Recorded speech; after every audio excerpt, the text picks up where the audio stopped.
মনে শতকোটি ব্যথা নিয়ে জায়নামাজে দাঁড়ালেন মমতা বেগম। নামাজ শেষ করে কাঁপা কাঁপা কণ্ঠে বললেন, ইয়া আল্লাহ, আমার সন্তান ভুল করেছে, তুমি ওকে হেদায়েত দাও, ওকে ফিরিয়ে দাও। মমতা বেগম বসে আছেন, মুখ দিয়ে কিচ্ছু বের হচ্ছে না, কিন্তু চোখ দিয়ে অনবরত জল পড়ছে। মনে মনে ভাবছেন, এতদিন কি করলাম? এই দুনিয়ার পেছনে ঘুরে নিজের জীবনটা শেষ করে দিলাম। ছেলেটার জীবনটাও আজ শেষের পথে, ভেতরটা শেষ হয়ে যাচ্ছে। এই আধুনিকতা নিয়ে আমি গর্ব করতাম, আর আধুনিকতাই আমার ছেলেটাকে আজ শেষ করে দিল। অনুশোচনায় দগ্ধ হচ্ছে আজ নিজের অন্তর। ওদিকে সাইফুল ইসলাম জায়নামাজে অনবরত কেঁদেই যাচ্ছেন। বুকের ভেতর আবার ব্যথা শুরু হয়েছে। বুক প্রচণ্ড চিনচিন করছে, মনে হচ্ছে কেউ যেন বুকে পাথর চাপিয়ে দিয়েছে। বুক ধরে ওখানে বসে পড়লেন, আবার সিজদায় চলে গেলেন। শেষ কয়েকটা শব্দ বলতেই অজ্ঞান হয়ে গেলেন। শেষ শব্দটা ছিল, হে আল্লাহ, আমার সংসার আপনার রঙে রঙিন করে দিন, আমাকে আপনি নাজাত দান করেন। প্রায় আধা ঘন্টা তিনি সিজদায়। এটা দেখে এবার মমতা বেগম চোখের জল মুছতে মুছতে স্বামীর কাছে এগিয়ে এলেন। একটু খটকা লাগলো। এতক্ষণ ধরে জায়নামাজে মনে মনে বললেন মমতা বেগম সাইফুল ইসলামের পিঠে হাত দিতেই চিৎকার দিয়ে উঠলেন, কি হয়ে গেল তোমার? তুমিও আমার ছেড়ে চলে যাবে? অনেক জোরে জোরে কান্না করতে লাগলেন। বুকের ভেতর চিরে যাচ্ছে, ভেতরটা চূর্ণ বিচূর্ণ হয়ে যাচ্ছে। আলী এবং ফাতেমা মায়ের চিৎকার শুনে ঘরে ঢুকে আসলো। বাবাকে ফ্লোরে পড়ে থাকতে দেখে দুজনে চমকে উঠল। কি হয়েছে বাবার? বলে উঠল ফাতেমা ও আলী। ফাতেমা নিজেকে সামনে নিয়ে আলীকে বলল, আপনি দেখুন কি হয়েছে বাবার। মা কান্না করে যাচ্ছে। ফাতেমা মনে মনে আল্লাহ তাআলার কাছে সাহায্য প্রার্থনা করল। মায়ের এমন চিৎকার শুনে আলী কিছুটা হতভম্ব হয়ে আল্লাহ তাআলার কাছে সাহায্য প্রার্থনা করল। তারপর আস্তে আস্তে মা ও বাবার কাছে এগিয়ে গেল। আলী এসে দেখে বাবা অজ্ঞান হয়ে গেছেন। মাকে সান্ত্বনা দিয়ে বলল, মা কান্না করো না, বাবা অজ্ঞান হয়েছেন, বাবার কিছু হবে না ইনশাল্লাহ, ভরসা রাখো আল্লাহ তাআলার উপর, বাবাকে তুলেই নিয়ে যাবে। তখন মমতা বেগম আবার চিৎকার দিয়ে উঠলেন, বাবা, বাবা, তোর ছোট ভাইও তো কোথায় হারিয়ে গেল, ওকে খুঁজে নিয়ে আয় আর তোর বাবাকে বাঁচা। আলী বিস্মিত কণ্ঠে বলল, সামিউল, কি হয়েছে সামিউলের? আর সে কোথায় হারিয়ে গেছে? মমতা বেগম সামিউলের ঘটনাটা খুলে বললেন, আর নিজের কান্না আটকাতে পারলেন না। হাউ মাউ করে কাঁদতে লাগলেন। ফাতেমা দৌড়ে এসে সান্ত্বনা দেওয়ার চেষ্টা করল। কাঁপা কাঁপা কণ্ঠে বলল, মা, আপনি কাঁদবেন না, ভরসা করুন আল্লাহ তাআলার প্রতি, আল্লাহ তাআলা সব ঠিক করে দিবেন ইনশাল্লাহ। মমতা বেগম বিস্মিত হয়ে ফাতেমার দিকে তাকিয়ে আছেন। তুমি আজ আমাকে সান্ত্বনা দিচ্ছ, আর আমি নাকি তোমাকে এত যন্ত্রণা দিয়েছি? আমি কি ক্ষমার যোগ্য? আবার হাউমা করে কাঁদতে লাগলেন। বললেন, ফাতেমা, আমাকে কি ক্ষমা করে দিবে তুমি? ফাতেমা কান্না ভরা কণ্ঠে বলল, মা, আপনি এগুলো কি বলছেন? আপনি তো আমার মায়ের মতো। না, মায়ের মতো না, আপনি আমার মা। আপনি আমার থেকে ক্ষমা চেয়ে আমাকে অপরাধী বানাবেন না। আপনি আমাকে কোনো যন্ত্রণা দেননি, আস্তাগফিরুল্লাহ। মা, আপনি আমার থেকে ক্ষমা চাইবেন না। আপনি এখন শান্ত হন। এখন আমাদের শক্ত থাকতে হবে, ভরসা রাখতে হবে আল্লাহ তাআলার উপর। এখন এসব বলার সময় না। মমতা বেগম ফাতেমার দিকে এক দৃষ্টিতে তাকিয়ে রইল, বলার ভাষা খুঁজে পেল না। আলী সামিউলের ঘটনা শুনে এক বুক কষ্ট নিয়ে তার ছেলের হাসি দিয়ে বলল, হারাম রিলেশনের পরিণতি কোনোদিন ভালো হতে পারে না। ফাতেমা কাছে এসে কান্না ভেজা কণ্ঠে বলল, আপনি এখন এসব কেন বলছেন? আমি বুঝতে পারছি আপনার বুকের ভেতরটা চূর্ণ বিচূর্ণ হয়ে যাচ্ছে। এসব বলবেন না প্লিজ। বাবাকে এখন হাসপাতালে নিয়ে যেতে হবে, তাড়াতাড়ি নিয়ে চলেন। আলী আস্তাগফিরুল্লাহ পরে নিজেকে সামলে নিয়ে বাবাকে নিয়ে হাসপাতালে যাওয়ার জন্য রওনা হলো। তার আগে বলে গেল, নূর, তুমি মায়া আপাকে কল দিয়ে আপাকে সবকিছু খুলে বলো, আর দুলাভাইকে বলো সামিউলকে খুঁজে বের করতে। আমি বাবাকে নিয়ে হাসপাতালে যাচ্ছি, আর তুমি মাকে সামলাও। ফাতেমা বলল, মায়া আপাকে কি এসব না বললেই নয়? এসব জানলে মায়া আপাও ভেঙে পড়বে। আলী বলল, সামিউলকে খুঁজে বের করতে হবে। আমি একা বাবাকে সামলাবো নাকি ওকে খুঁজে বের করব? এখন না বললেই নয়, এখন ভেঙে পড়লে চলবে না। সবাই একসাথে দোয়া করতে হবে, শক্ত থাকতে হবে। তুমি মাকে সামলাও, মায়া আপুকে সবকিছু খুলে বলো, আর আপুকে টেনশন করতে বারণ করো। বেশি বেশি দোয়া করতে বলো, 100 বার দরুদ শরীফ পাঠ করতে বলো। ফাতেমা মাথা নেড়ে সম্মতি জানালো। আলী বাবাকে নিয়ে হাসপাতালে গেল। ফাতেমা মায়াকে সব খুলে বলল। মায়া সঙ্গে সঙ্গে হতভম্ব হয়ে গেল। নিজের কান্না আর সামলাতে না পেরে কান্না করতে করতে বলল, এগুলো কি বলছো ফাতিমা? এগুলো কি সব সত্যি কথা? বাবা কোথায়? বাবা এখন কোথায়? বলো আমাকে, আমি এক্ষুনি আসছি। আর ভাইয়ের কি হয়েছে? ফাতেমা কান্না জড়ানো কণ্ঠে বলল, আপা, এখন ভেঙে পড়লে চলবে না, আপনি শান্ত হন। আপনিও যদি ভেঙে পড়েন কিভাবে হবে বলেন? শক্ত থাকেন আপা। তহিদুল ভাইয়াকে বলেন সামিউল ভাইকে খুঁজে বের করতে হয়। ভরসা রাখেন আল্লাহ তাআলার প্রতি। মায়া কোনো মতে নিজেকে সামনে নিয়ে বলল, আচ্ছা ঠিক আছে, আমি এক্ষুনি আসছি। তহিদুল ছিল অফিসে। মায়া তহিদুলকে ফোন দিল, সবকিছু খুলে বলল। তহিদুল মায়াকে সান্ত্বনা দিয়ে বলল, তুমি বেশি এখন দোয়া করো, আমি আসছি ইনশাআল্লাহ, ভরসা রাখো আল্লাহ তাআলার উপর। তহিদুল বাসায় এসে মায়াকে সান্ত্বনা দিল। মায়া অঝরে কান্না করছে। তহিদুল বলল, এমন করে কাঁদলে কি সব ঠিক হয়ে যাবে বলো? না, হবে না। এখন আমাদের শক্ত থাকতে হবে, আল্লাহর উপর ভরসা করো, আল্লাহ সব ঠিক করে দিবেন ইনশাআল্লাহ। মায়া কান্না জড়ানো কণ্ঠে বলল, জি ইনশাআল্লাহ। তহিদুল ও মায়া নামাজ পড়ে বেরিয়ে পড়ল। মায়াকে বলল, তুমি এখন মা ও ফাতেমার পাশে থাকো, কোনো সমস্যা হলে ফোন দিবা ইনশাআল্লাহ। আমি যাচ্ছি, সামিউলকে খুঁজে পেয়ে যাব, ফিয়ামানিল্লাহ। মায়া বিদায় জানালো, ফিয়ামানিল্লাহ। অনেকক্ষণ খোঁজার পর তহিদুল সামিউলকে খুঁজে পেল না। মনে মনে বলছে, এতক্ষণ ধরে খুঁজলাম, কোথায় গেল ছেলেটা? ফোন ট্র্যাক করলাম, সেখানেও তো নাই। মনে মনে আল্লাহর কাছে দোয়া করল, আল্লাহ আপনি তো সাহায্যকারী, আপনি সাহায্য করেন। তহিদুল হঠাৎ দেখতে পেল একজন ছেলে রাস্তার মধ্য দিয়ে পাগলের মতো হাসছে আর আকাশের দিকে তাকিয়ে বলছে, ভালোবাসা। ভালোবাসা। ভালোবাসা বলতে কিচ্ছু হয় না, কিচ্ছু না। তহিদুল ছেলেটার কাছে গেল। ছেলেটাকে দেখে তহিদুল বিস্মিত হয়ে বলল, সামিউল, এই সামিউল, তুমি এখানে এখানে কি করছো? কখন থেকে খুঁজছি তোমাকে, জানো তুমি? আর তোমার এই অবস্থা কেন? সামিউল চোখ ডলতে ডলতে বলল, কে কে কে তুমি? আর আমাকে বা কেন খুঁজছ? তহিদুল বলল, আরে আমি তোমার দুলাভাই তহিদুল, চিনতে পারছো না? সামিউল বলল, ও দুলাভাই, তো তহিদুল ভাই বলে কাঁদতে লাগলো। ভাইয়া রে, জানো ভালোবাসা ভালোবাসা বলতে কিচ্ছু হয় না, কিচ্ছু না। তহিদুল শান্ত গলায় বলল, ভাই রে, ভালোবাসা বলতে অনেক কিছু হয়, পরে সব বুঝবা, এখন বাসা চলো। সামিউল বলল, না না, আমি কোথাও যাব না, কোথাও না। তহিদুল এতক্ষণে খেয়াল করলো সামিউলের হাত কাটা, হাত দিয়ে দরদর করে রক্ত পড়ছে। সামিউল, এই তোমার হাতে কি হয়েছে? হাত দিয়ে তো রক্ত পড়ছে, এখনই চলো, আমার সাথে হাসপাতালে যেতে হবে। সামিউল কিছু বলতে যাবে, তখনই অজ্ঞান হয়ে পড়ে গেল। তহিদুল কোনো মতো ধরে ফেলল, তারপর গাড়িতে তুলে হাসপাতালে নিয়ে আসছে। ওইদিকে ফাতিমা মমতা বেগমকে সামলাচ্ছে। ফাতিমা কান্না ভরা কণ্ঠে বলল, মা আপনি এভাবে কান্না করবেন না, মা এখন আমাদের দোয়া করতে হবে। মায়া চোখ মুছতে মুছতে বলল, হ্যাঁ মা, এখন কান্না করার সময়, কিন্তু এভাবে না, আমাদের আল্লাহর সামনে কান্না করতে হবে, তাহলে আল্লাহ রহমত করবেন ইনশাআল্লাহ। মমতা বেগম নিজেকে সামনে নিয়ে এবার উঠে দাঁড়ালো। চোখের জল মুছতে মুছতে অজু করতে গেল। মমতা বেগম মনে মনে বলল, কতদিন পর যে আজকে অজু করতে আসলাম, নিজেরও মনে নাই অজু কিভাবে করে, মনে পড়ছে না। ফাতিমা ও মায়া মমতা বেগমের পিছে পিছে গেল। মমতা বেগম পানি নিয়ে বসে আছে। ফাতিমা ও মায়া এমন দৃশ্য দেখে কান্না করে দিল আর আল্লাহর কাছে শুকরিয়া জ্ঞাপন করল, আলহামদুলিল্লাহ আলহামদুলিল্লাহ আলহামদুলিল্লাহ। চোখের জল মুছতে মুছতে বিদায় পড়ে গেল। মমতা বেগম কোনো মতে মনে করে অজু করে নিল। তারপর আলমারি খুঁজল। মনে পড়ে গেল বিয়ের প্রথম দিন সাইফুল ইসলাম জায়নামাজ গিফট করেছিল। আবার চোখের জল জমা হলো। নিজেকে কোনো মতে সামনে নিয়ে জায়নামাজ বিছিয়ে ফাতিমা ও মায়াকে বলল, তোমরা নামাজ পড়বে না? ফাতিমা ও মায়া বলল, হ্যাঁ মা। তিনজন দাঁড়িয়ে গেল রবের সামনে, নিজেকে উজাড় করে দিল রবের কাছে।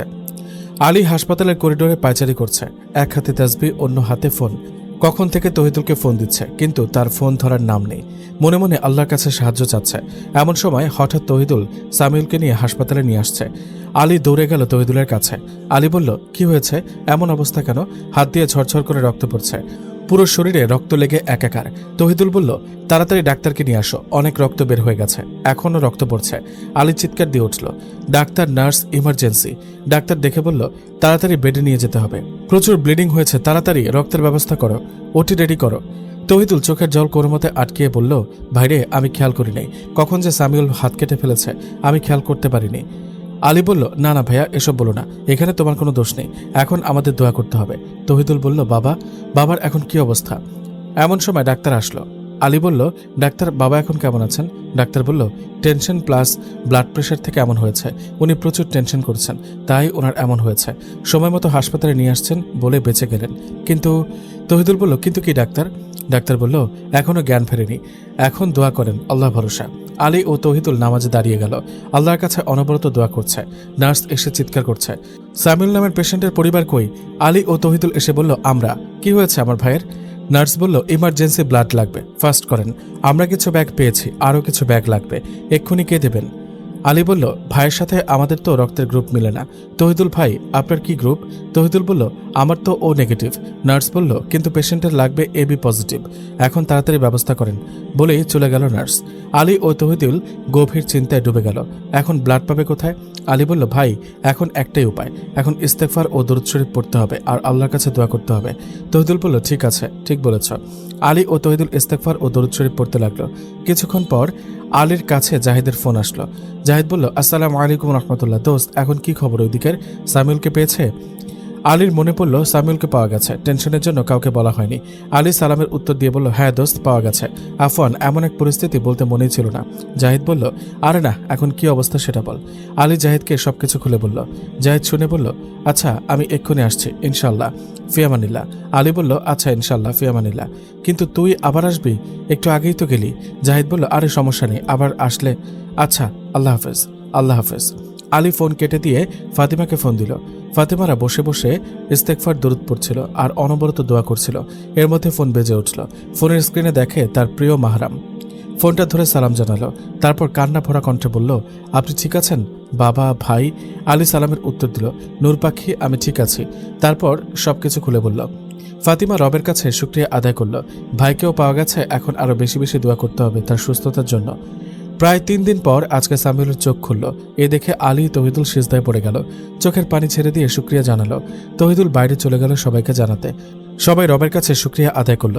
সামিউল চোখ খুলে ভাঙা গলায় বলল, আমি বেঁচে আছি, আমাকে কেন বাঁচালে? তহিদুল বলল, কি বলছো এগুলো ভাই?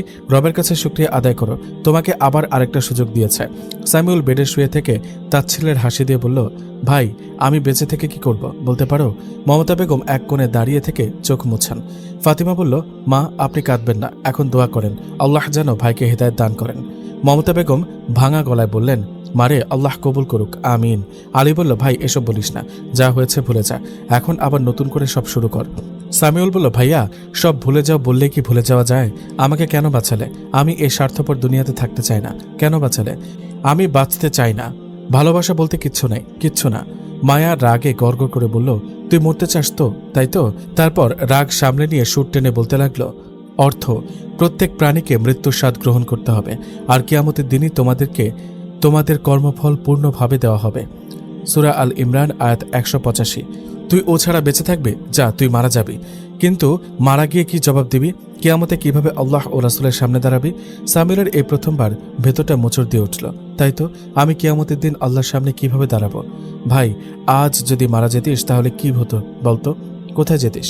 সামিউল ভাবছে, সত্যি তো, আজকে মারা গেলে কি হতো আমার? আমি কোথায় যেতাম? আর ভাই তুই যেই ভালোবাসার কথা বলছিস, ভালোবাসা আছে, 100 বার আছে, লক্ষ কোটি বার আছে, যা তুই কল্পনাও করতে পারবি না। সামিউল বলল, কোথায় আছে আপা ভালোবাসা? তাহলে কেন সে আমাকে ছেড়ে চলে গেল? আমি তাকে পাগলের মতো ভালোবেসেছি, তবুও সে চলে গেল। মায়া বলল, তুই যে ভালোবাসার কথা বলিস সেটা আসলে কি ভালোবাসা? সামিউল অবাক দৃষ্টিতে তাকিয়ে বলল, কি বলিস তুই? আমি তাকে অনেক ভালোবাসতাম, তবুও সে আমাকে ধোঁকা দিল। সে তোকে ধোঁকা দেয়নি, তুই নিজেই ধোঁকায় পড়েছিস শয়তানের। হারাম রিলেশন করেছিস, জিনার কাছে গিয়েছিস। জিনা সম্পর্কে কোরআনের আয়াত, জিনা মানে অবৈধ সম্পর্ক, ইসলামে এটা কবিরা গুনাহ, আল্লাহ তাআলা কঠোরভাবে নিষেধ করেছেন। সূরা বনী ইসরাইল আয়াত 32। এটা সবচেয়ে বড় আয়াত জিনা নিয়ে, যার অর্থ, আর তোমরা ব্যভিচারের কাছেও যেও না। নিশ্চয়ই এটা অশ্লীল কাজ এবং খুবই খারাপ পথ। দেখো, এখানে আল্লাহ করোনা বলেননি, বলেছেন কাছেও যেও না, মানে যেসব কাজ জিনার দিকে নিয়ে যায়। বেগানা ছেলে মেয়ের ফ্রি মেলামেশা, চ্যাট, রিলেশন, এগুলোও না। এখন তুই বল, তোকে ধোঁকা দিয়েছে নাকি তুই শয়তানের ধোঁকায় পড়েছিলি? সামিউল মাথা নিচু করে ফিসফিস করে বলল, আমি ধোঁকায় পড়েছিলাম। মমতা বেগম ছেলের হাত ধরে বললেন, বাবারে, আমরা অনেক ভুল করেছি, দুনিয়া আধুনিকতা নিয়ে থেকেছি, কি পেয়েছি বল? না দুনিয়াতে শান্তি, না আখিরাতে শান্তি পাবো। ফিরে আয় বাবা রবের দিকে। সামিউল অবাক দৃষ্টিতে তাকিয়ে আছে। মা, তুমি এসব বলছো? মমতা বেগম মাথা নিচু করে বললেন, হ্যাঁ রে বাবা, আমাকে মাফ করে দে, তোকে আমি সঠিক পথে পরিচালিত করতে পারিনি, বলতে কান্না করতে লাগলেন। আলী বলল, মা, কেউ পারে না কাউকে সঠিক পথে পরিচালিত করতে, আল্লাহ না চাইলে। এখন তুমি কান্না করো না, এখন শুধু দোয়া করো। মমতা বেগম চোখের পানি মুছে বললেন, হ্যাঁ রে বাবা। মায়া বলল, তোমাদের আরেকটা খবর দেওয়ার আছে। সবাই মায়ের দিকে তাকালো। মায়া ফাতিমার দিকে তাকিয়ে ইশারা করলো। ফাতিমা বাইরে গেল। একটু পর রুমে বোরকা নিকাবে আবৃত এক নারী ঢুকেই সালাম জানালো, আসসালামু আলাইকুম রহমতুল্লাহ। ঘরের সবাই সালামের উত্তর নিল, কিন্তু সামিউল কণ্ঠ শুনে আঁতকে উঠল। কে কে উঠতে চেয়েও পারল না। মা, আমাকে একটু উঠাও না। মা বলল, এখন শুয়ে থাক বাবা। স্যামুয়েল বলল, প্লিজ মা, আমাকে উঠিয়ে দাও। বলেই উঠতে চেষ্টা করলো, কিন্তু পারল না। শেষে মা উঠিয়ে দিল। মেয়েটাকে দেখে স্যামুয়েল বিস্মিত কণ্ঠে বলল, তুমি তুমি কেন আসছো আমাকে দেখতে? তার ছেলের হাসি দিয়ে বলল, আমি মরিনি, এখনো বেঁচে আছে আলহামদুলিল্লাহ। মমতা বেগম বললেন, স্যামুয়েল, তুমি কাকে কি বলছো? যে তোমাকে নিজের রক্ত দিয়ে বাঁচালো, মানে উসিলা হলো, তুমি তাকে এমন করছো? স্যামুয়েল অবাক দৃষ্টিতে তাকিয়ে বলল, কি, তুমি আমাকে রক্ত দিয়েছ? মেয়েটা কিছু বলছে না, চুপ করে দাঁড়িয়ে আছে। আলী বলল, স্যামুয়েল, তুই এমন করছিস কেন? আর ওনাকে তুই চিনলি কিভাবে? উনি তো তোর ভাবির বান্ধবী। তাহলে? ফাতিমা এবার বলল, আমি বলছি, সারা আমার বান্ধবী, ও স্যামুয়েল ভাইয়ের গার্লফ্রেন্ড ছিল। সারা যখন দিনহীন ছিল, আর তার অনেক আগেই তাদের এই সম্পর্ক ছিল। তারপর ফাতিমা কিছু বলতে যাবে, তখন সারা ভাঙা কণ্ঠে বলে উঠল, ফাতিমা, আমি বলি? হ্যাঁ বল।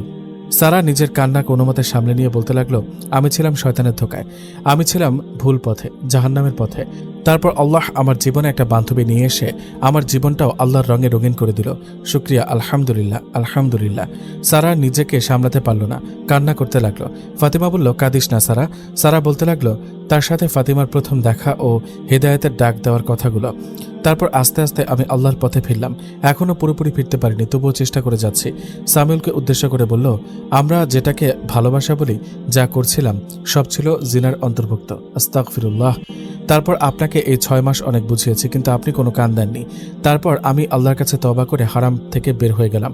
দেখুন, বিয়ের আগে এসব ভালোবাসা আসলে ভালোবাসা হয় না। আসল ভালোবাসা হলো আল্লাহর সন্তুষ্টির জন্য কাউকে ভালোবাসা। সামুয়েল মাথা নিচু করে আছে আর ভাবছে, আসলেই এতদিন কি করেছি। সারা বলল, আমাকে মাফ করে দিন আপনি, আর আপনিও আল্লাহর পথে ফিরে আসেন। আপনার জীবনও আল্লাহ রঙে রঙিন করে নিন। বলেই সারা কান্না করতে করতে চলে গেল। পুরো রুম নিস্তব্ধ। কিছুক্ষণ পর সামুয়েল হাউমাউ করে কেঁদে উঠল। আলী পাশে বসেছিল। আলীকে জড়িয়ে ধরে বলল, বাবা, ভাইয়া, আমাকে কি আল্লাহ ক্ষমা করবেন? আলী মাথায় হাত বোলাতে বোলাতে বলল, ইনশাআল্লাহ, আল্লাহ তাআলা ক্ষমাশীল, তিনি ক্ষমা করে দিবেন। এমন সময় নার্সের কণ্ঠ শোনা যাচ্ছে। বলল, সাইফুল ইসলামের পরিবার কোথায়? তহিদুল দৌড় দিয়ে বাইরে চলে গেল। আমি? কি হয়েছে বাবার? নার্স বলল, রোগীর জ্ঞান ফিরেছে। তহিদুল চিৎকার দিয়ে বলে উঠল, আলহামদুলিল্লাহ। তহিদুলের চিৎকার শুনে সবাই বুঝে গেল বাবার জ্ঞান ফিরেছে। সবার চোখে জল, কিন্তু আজকে দুঃখের জল নয়, এটা সুখের কান্না। সামিউল বলল, বাবার কি হয়েছিল? মমতা বেগম বললেন, বাবারে, আমাদের কারণে তোর বাবা যে অনেক যন্ত্রণা সহ্য করেছে, এখন আর না। তার সামনে আজ আমরা রবের বান্দা হয়ে যাব ইনশাল্লাহ। সামিউল আবার কান্না করতে লাগলো। আলী বলল, আরে পাগল, আর কান্না নয়, এখন শুধু শুকরিয়া, আলহামদুলিল্লাহ। রবের শুকরিয়ার ধ্বনি পুরো ঘর ছড়িয়ে গেল। সবার চোখে সুখের অশ্রু নিয়ে সাইফুল ইসলামের কাছে গেল। সাইফুল ইসলাম মিটমিট করে তাকাচ্ছেন। এবার একটু ভালো করে চোখ খুলতে পারলেন। এ কি, সবাই আছো তোমরা? মমতা বেগম দৌড়ে গিয়ে স্বামীর হাত ধরলেন। কান্না ভরা গলায় বললেন, তুমি ঠিক আছো? আল্লাহ রহমত, তুমি ফিরে এসেছ। সাইফুল ইসলাম দুর্বল গলায় বললেন, আমি কোথায়? আলী বলল, বাবা, আপনি হাসপাতালে, আপনার ব্লাড প্রেশার বেড়ে গিয়েছিল। টেনশন করবেন না, আলহামদুলিল্লাহ, এখন আপনি ভালো আছেন। সাইফুল ইসলামের চোখ গেল সামিউলের দিকে। ব্যান্ডেজ বাঁধা হাত, চোখ ফোলা। সাইফুল ইসলাম কাঁপা কাঁপা হাত বাড়িয়ে দিলেন। বাবা সামিউল, কাছে আয়। সামিউল হাউমাউ করে কেঁদে বাবার বুকে ঝাঁপিয়ে পড়ল। বাবা, আমি অনেক বড় ভুল করে ফেলেছি, আমাকে মাফ করে দিন। সাইফুল ইসলাম ছেলের মাথায় হাত বুলিয়ে দিলেন। চোখ দিয়ে পানি পড়ছে। বাবারে, ভুল সবাই করে, আল্লাহ তো ক্ষমাশীল, তুই ফিরে আয়, শুধু ফিরে আয়। মমতা বেগমও কাঁদতে কাঁদতে বললেন, আমরাও ফিরব। আজ থেকে এই ঘরে আর গান বাজনা না, অশান্তি না। আজ থেকে 5 ওয়াক্ত নামাজ, আর শান্তি, আর শান্তি ইনশাল্লাহ। ফাতিমা আর মায়া এক কোণে দাঁড়িয়ে চোখ মুছছে। ফাতিমা ফিসফিস করে বলল, আপা, আলহামদুলিল্লাহ, আল্লাহর রং লেগেছে সংসারে। মায়া বলল, আমার ভাইয়ের নূর পাখি, কষ্টের পরে রহমত আসে। ফাতিমা লজ্জায় মাথা নিচু করে নিল। সাইফুল ইসলাম সবাইকে দেখে বললেন, আমার সংসার, আমার জান্নাতের টুকরা, আল্লাহ তুমি আমাদের কবুল করো। সবাই আমিন আমিন বলতে লাগলো। সবার চোখ অশ্রুতে ভরা, কিন্তু সে সুখের অশ্রু। একটু পর ডাক্তার এসে বললেন, রোগী এখন ভালো আছে, তবে টেনশন করা যাবে না, বাসায় নিয়ে যেতে পারবেন 2 দিন পর। রাত। হাসপাতালে জানলা দিয়ে চাঁদের আলো আসছে। সামিউল বেডে শুয়ে আছে, ঘুম আসছে না। আলী পাশে বসে তাসবিহ পড়ছে। সামিউল ফিসফিস করে বলল, ভাইয়া। আলী বলল, বল ভাইয়া, আমি কি আসলে ক্ষমা পাবো? আমি তো জিনা করেছি, মদ খেয়েছি, আত্মহত্যা করতে চেয়েছি, আবার ভাবির সাথে অনেক বাজে ব্যবহার করেছি। ভাইয়া, ভাবিকে বলো আমাকে ক্ষমা করে দিতে। আমি ভাবিকে কষ্ট দিয়েছি। সে কাপড় ধুয়ে দিত, বাসার সব কাজ করত, আর আমি সব নষ্ট করে দিতাম। ভাইয়া গো। আলী সামিউলকে আর কিছু বলতে না দিয়ে সামিউলের হাত ধরল। শোন ভাই, আল্লাহ তাআলা বলেন, অর্থ, বলুন, হে আমার বান্দারা যারা নিজেদের ওপর জুলুম করেছ, তোমরা আল্লাহ রহমত থেকে নিরাশ হও না। সূরা জুমার আয়াত 53। আল্লাহ রহমতের দরজা সবসময় খোলা, শুধু খালেস দিলে তওবা করো। সামুয়েল উঠে বসার চেষ্টা করলো, চোখ দিয়ে পানি পড়ছে। ভাইয়া, আমাকে নামাজ শেখাবেন, কোরআন শেখাবেন? আলী জড়িয়ে ধরল ভাইকে। ইনশাআল্লাহ, কাল ফজর থেকে আমরা একসাথে নামাজ পড়ব। পরের দিন সকালে ফজরের আজান। হাসপাতালের ছোট্ট নামাজের রুমে সাইফুল ইসলাম, আলী, তহিদুল, সামিউল চারজন কাঁধে কাঁধ মিলিয়ে নামাজে দাঁড়ালো। সামিউলের সিজদায় বারবার একটাই কথা, ইয়া আল্লাহ, আমাকে আপনার রঙে রাঙিয়ে দিন। নামাজ শেষে মমতা বেগম ভিডিও কলে ছিলেন। কান্না করে বললেন, আমার ছেলেটা নামাজ পড়ছে, আলহামদুলিল্লাহ। ফাতিমা মেসেজ দিল আলীকে, নূর পাখি দোয়া করছে, আল্লাহর রঙে রঙিন সংসার শুরু হয়ে গেল, তাই না? আলী মুচকি হাসি দিয়ে রিপ্লাই দিল, দেরিতে হলেও শুরু হলো, আলহামদুলিল্লাহ। তুমি আমার জীবনের সেরা নিয়ামত, আলহামদুলিল্লাহ। আমার নূর পাখি, আল্লাহর জন্য অনেক ভালোবাসি। ফাতিমা লজ্জায় কাঁপা কাঁপা হাতে রিপ্লাই দিল, আমিও আপনাকে আল্লাহর জন্য অনেক ভালোবাসি। 1 মাস পর সামিউল এখন মসজিদের ইমামের কাছে কোরআন শেখে, দাঁড়িয়ে রেখেছে প্যান্ট টাকনোর উপর। মমতা বেগম এখন বোরকা নিকাব পরে, ফাতিমার সাথে তাহাজ্জুদ পড়ে। সাইফুল ইসলাম সুস্থ, প্রতিদিন ফজরের পর সবাইকে নিয়ে হালকা করে। আর সারা, সে মাঝে মাঝে ফাতিমার বাসায় আসে পর্দার সাথে। সামিউলের সাথে আর দেখা হয় না, কারণ সে জানে হারাম থেকে বের হয়ে গেলে পেছনে ফিরে তাকাতে নেই। একদিন রাতে সবাই খাওয়া দাওয়া শেষ। সাইফুল ইসলাম বললেন, জানো, আমার মনে হয় আল্লাহ আমাদের পরীক্ষা নিয়েছিলেন, আমরা ফেল করেছিলাম, তারপর আবার সুযোগ দিলেন। মমতা বেগম বললেন, আসলে দুনিয়ার আধুনিকতা আমাদের কিছুই দেয়নি, শুধু কষ্ট দিয়েছে। সামিউল মাথা নিচু করে বলল, আম্মা, আব্বা, আমাকে মাফ করে দিয়েন। সবাই একসাথে বলল, আলহামদুলিল্লাহ। ফাতিমা ঘরে বসে আছে, মাথা নিচু করে, মনে হচ্ছে কিছু একটা হয়েছে। আলী বলল, নূর পাখি, কি হয়েছে তোমার? এমন হয়ে আছো কেন, বলো আমাকে। ফাতিমা মাথা নিচু করে বসেই আছে। আলী একটু চিন্তিত হয়ে বলল, ওই নূর পাখি, কি হয়েছে বলো না গো, আমি কি কষ্ট দিয়ে ফেললাম? ফাতিমা বলল, না না, তুমি কষ্ট দাওনি। আলী বলল, তো কি হয়েছে তোমার? ফাতিমা এবার লজ্জা মুখ ঢেকে ফেলল। তারপর আলীকে বলল, পাশে বসেন একটু। আলী ভালো স্বামীর মতো পাশে বসল। একটু ছাদে নিয়ে যাবেন? আলী কোনো উত্তর না দিয়ে কোলে তুলে নিয়ে চলে গেল ছাদের উদ্দেশ্যে। কিছুক্ষণ পার হয়ে গেছে, চারিদিক নিস্তব্ধ। রাতের অন্ধকারে চাঁদের আলো দুইজনের ওপর পড়ছে। আলী নীরবতা ভাঙল, বলল, নূর পাখি, এবার তো বলো কি হয়েছে। ফাতিমা আলীর কাঁধে মাথা রেখে কানের কাছে ফিসফিস করে বলল, আপনি বাবা হতে চলেছেন। আলী 2 সেকেন্ডের জন্য স্তব্ধ হয়ে গেল। চাঁদের আলোতে ফাতিমার লজ্জা মাখা মুখটা দেখে আলীর চোখ দিয়ে পানি চলে আসলো। আলী কাঁপা কাঁপা গলায় বলল, নূর পাখি, সত্যি? ফাতিমা লজ্জায় আরো শক্ত করে জড়িয়ে ধরল। আজকে টেস্ট করিয়েছি, পজিটিভ। আলী আকাশের দিকে তাকিয়ে সিজদায় লুটিয়ে পড়ল ছাদের উপরই। আলহামদুলিল্লাহ, আলহামদুলিল্লাহ, ইয়া রব, শুকরিয়া।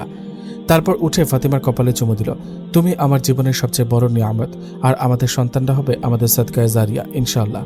ফাতিমা কান্না করে দিল, আমি ভয় পাচ্ছিলাম, যদি আমাদের সন্তান কেমন হয়। আলী ফাতিমার হাত শক্ত করে ধরে বলল, হারে পাগলি, রসুল সাল্লাল্লাহু আলাইহি সাল্লাম বলেছেন, সন্তান আল্লাহর রিজিক, আর তুমি তো সেই রিজিকের উসিলা। আমি তো খুশিতে পাগল হয়ে যাচ্ছি।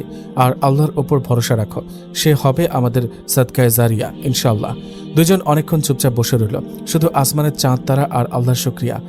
পরের দিন সকালে মায়া বলল, কিরে, কি বলবি বলে আজকে এত সকালে ডাকলি? জাহিদ বলল, কি বলবি যেন? আলী উঠে দাঁড়ালো, গলা কাঁপছে। আব্বা, আম্মা, ভাইয়া, আপা, ভাই, দোস্ত, একটা সুখবর আছে। সবাই আলীর দিকে তাকালো। আলী ফাতিমার দিকে তাকিয়ে মুচকে হাসলো। ফাতিমা এক কোণে বোরকা পরে দাঁড়িয়ে আছে। আমরা বাবা মা হতে যাচ্ছি, ইনশাআল্লাহ। 1 সেকেন্ড নীরবতা। তারপর মমতা বেগম আল্লাহু আকবার বলে কান্না করে দিলেন। দৌড়ে গিয়ে ফাতিমাকে জড়িয়ে ধরলেন। মারে, আমার নাতি নাতনি আসছে, আলহামদুলিল্লাহ। আমি আর কষ্ট দিব না তোমাকে, আমি দাদি হব। সাইফুল ইসলামের চোখ ভিজে গেল। আল্লাহ, তুমি আমার বংশে নেক সন্তান দাও। সামিউল উঠে খুশিতে লাফাতে লাগলো আর দোয়া করতে লাগলো, আল্লাহ, আমার ভাতিজা বা ভাতিজি আসবে, ও রব, তুমি বড়ই মেহেরবান, আলহামদুলিল্লাহ। সামিউল লজ্জিত কণ্ঠে দূর ও পর্দার আড়াল থেকে বলল, ভাবি, মাফ করে দিন, আমি অনেক কষ্ট দিয়েছি, আর এখন থেকে ভাইয়া ভাবির বেশি বেশি খেয়াল রাখবো। আলী সামিউলকে বলল, আগের কথা ভুলে যা ভাই। ইনশাআল্লাহ। মায়া আর তহিদুলও খুশিতে কেঁদে দিল। জাহিদ বোনের দিকে তাকিয়ে আছে আর আকাশের দিকে তাকিয়ে রবের কাছে শুকরিয়া জ্ঞাপন করছে। ফাতিমা লজ্জা লাল হয়ে গেল। আলী পাশে দাঁড়িয়ে বলল, দেখেছো নূর পাখি, আল্লাহ তাআলা কিভাবে সব ঠিক করে দেন?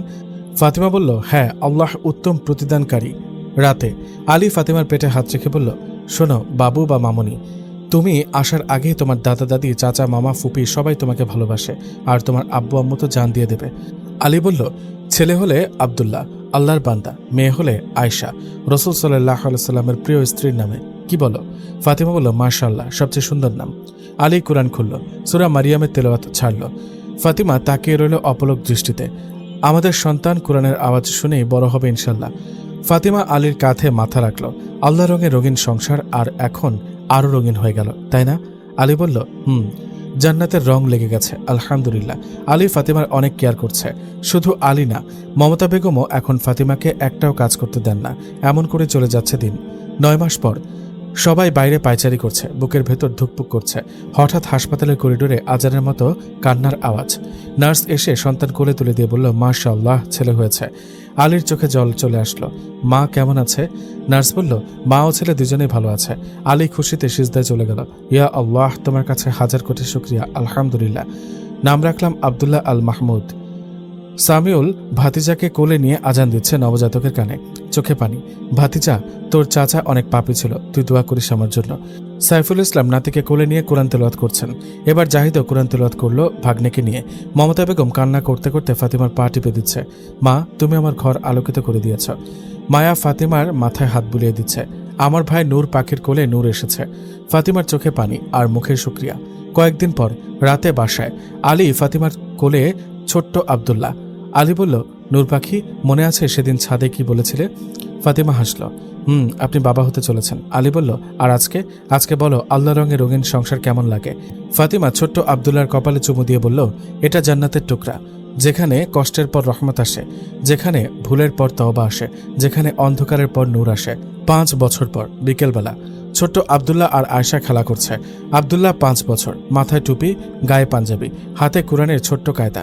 আয়শা 3 বছর, ছোট্ট হিজাব পরা, আব্দুল্লাহর পিছে পিছে ঘুরছে। আব্দুল্লাহ বলল, আয়শা আপু না?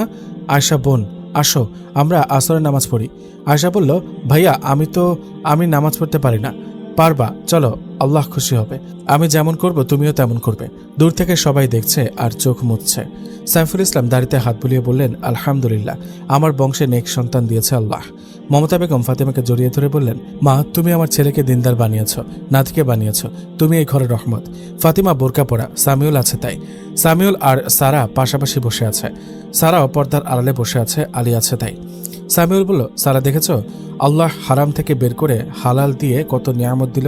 সারা চোখের পানি মুছে বলল, আলহামদুলিল্লাহ, আয়েশা আমাদের তওবার ফসল। মা চলে যাওয়ার পর আলী কাছে আসলো। আলী ফাতেমার হাত ধরল। নূর পাখি, 5 বছর আগে সে ছাদের রাত মনে আছে? ফাতেমা মুচকে আসলো। আপনি বাবা হতে চলেছেন। আলী বলল, আর আজকে 2টা নূর আমাদের কোল আলো করে আছে। ফাতেমা ছোট্ট আব্দুল্লাহকে ডাক দিল, বাবা আসো, আম্মুকে কোরআন শোনাও। আব্দুল্লাহ দৌড়ে এসে মধুর সুরে সূরা ফাতিহা তেলাওয়াত করল। পিছে পিছে ছোট্ট আয়শা আসলো। আব্বু, আমি পারি না, ঠোঁট ফুলিয়ে বলল আয়শা। আলী আয়শাকে কোলে নিয়ে আদর করে বলল, মামুনি, তুমিও একদিন পারবে ইনশাল্লাহ। রাতে সবাইকে সাইফুল ইসলাম বললেন, চলো সবাই ছাদে যাই। সবাই ছাদে। এক পাশে বোরকা পরে আলী ও ফাতেমা দাঁড়িয়ে আছে, আরেক পাশে বোরকা পরে সারা ও সামিউল দাঁড়িয়ে আছে। আকাশে চাঁদ। ছোট্ট আব্দুল্লাহ আর আয়শা দাদুর 2 পাশে বসা। সাইফুল ইসলাম বললেন, আমার জীবনের সবচেয়ে বড় পাওয়া হলো এই সংসার। মমতা বেগম বললেন, আমি আগে ভাবতাম বৌমা পরের মেয়ে, এখন বুঝি মেয়ে। আমার ফাতিমা মা ও সারা মা। ফাতেমা ও সারার চোখে পানি চলে আসলো। মায়া অভিমান করে বলল, ও তার মানে কি আমি কেউ না? মমতা বেগম একটু হাসলেন। আমার সবাই আব্বা ও আম্মা, আর আমার আব্দুল্লাহ ও আয়শা হলো আমার ভাই ও বোন। সবাই হাসতে লাগলো। আলী উঠে দাঁড়ালো। আব্বা, আম্মা, ভাই, আপা, শোনেন, রাসূল সাল্লাল্লাহু আলাইহি সাল্লাম বলেছেন, তোমাদের মধ্যে সেই উত্তম যে তার পরিবারের কাছে উত্তম, আর আমি আমার পরিবারের কাছে উত্তম। আমরা যদি সবাই রাসূল সাল্লাল্লাহু আলাইহি সাল্লামের মতো হই, তাহলে প্রতিটা ঘরই আল্লাহর রঙে রঙিন হয়ে যাবে। সবাই আমিন বলল। ছোট্ট আব্দুল্লাহ হঠাৎ বলল, আব্বু, জান্নাত কেমন? আলী ওকে কোলে নিয়ে বলল, জান্নাত ঠিক আমাদের এই সংসারের মতো বাবা, যেখানে কেউ কাউকে কষ্ট দেয় না, শুধু ভালোবাসা আর আল্লাহর জিকির। ফাতিমা আকাশের দিকে তাকিয়ে ফিসফিস করে বলল, ইয়া রব, এই রহমত ধরে রেখো কিয়ামত পর্যন্ত। অনেক বছর পর সেই ঘর, সেই বাড়ি, দেওয়ালে লেখা, এই ঘর আল্লাহর রঙে রঙিন। আব্দুল্লাহ এখন হাফেজ, মসজিদের ইমাম। আয়েশা মাদ্রাসার শিক্ষিকা। আলী ফাতেমা বুড়ো হয়ে গেছে, কিন্তু তাহাজ্জুদ ছাড়েনি। একদিন ফাতিমা আলীকে বলল, আপনার মনে আছে যেদিন বলেছিলেন আমাদের সন্তান সাদকায়ে জারিয়া হবে? আলী হাসল। নূর পাখি, দেখো আজকে কত মানুষ ওদের থেকে কোরআন শিখছে। রাতে 2 জন জানামাজে। আলী মোনাজাতে বলল, ইয়া আল্লাহ, আমাদের এই সংসারটাকে আপনার রঙে কবুল করে নিন, আর কিয়ামতের দিন আমাদের একসাথে জান্নাত দিয়েন। ফাতিমা আমিন বলল। বাইরে বৃষ্টি, ভেতরে নূর। আল্লাহর রঙে রঙিন সংসার শুধু গল্প না, এটা দাওয়াত। আপনার সংসারটাও রঙিন করে নিন।